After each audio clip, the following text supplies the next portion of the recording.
Study IQ IAS, अब तैयारी हुई अफोर्डेबल। जैसे एक ऑप्शनल को लेकर सवाल है कि ऑप्शनल चूज कैसे करें, ये बहुत सारे लोगों ने पूछा है। जैसे ऋतिक मिश्रा ने पूछा है हाउ टू चूज ऑप्शनल।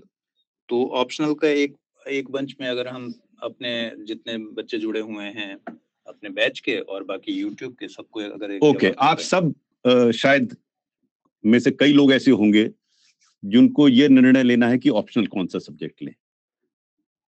इसमें दो तीन तरीके के लोग होंगे। एक जो कि साइंस बैकग्राउंड के हैं, या तो इंजीनियरिंग किया है उन्होंने या फिजिक्स केमिस्ट्री किया हुआ है, और वो अब ह्यूमैनिटीज यानी कि आर्ट साइड का कोई सब्जेक्ट लेना चाहते हैं। तो इसमें आपको सबसे पहले ये देखना होगा, अपने आप को आकलन करना होगा, you have to evaluate yourself कि आपकी कम्युनिकेशन स्किल्स कहती हैं लिखने की।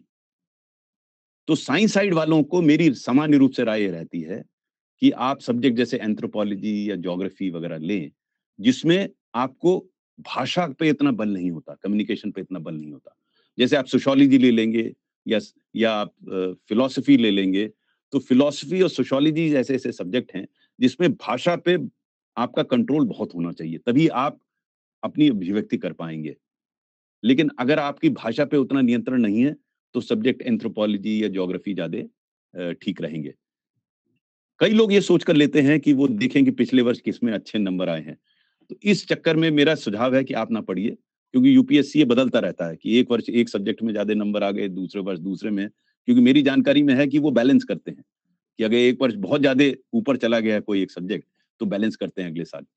तो आपको इस पे नहीं जाना कि यूपीएससी किस पे नंबर ज्यादा दे रहा है, आपको इस पे जाना है कि आपकी रुचि किसमें है।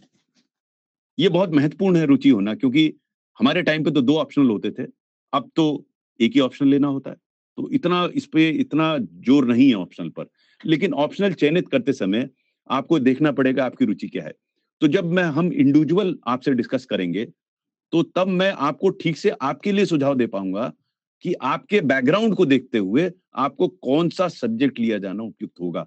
सामान्य रूप से तो मैं एक दो सुझाव दे सकता हूं, लेकिन अगर व्यक्तिगत रूप से किसी से चर्चा होगी तो यह बताया जा सकेगा कि वो कौन सा सब्जेक्ट सेलेक्ट करें जो उनके लिए उचित होगा।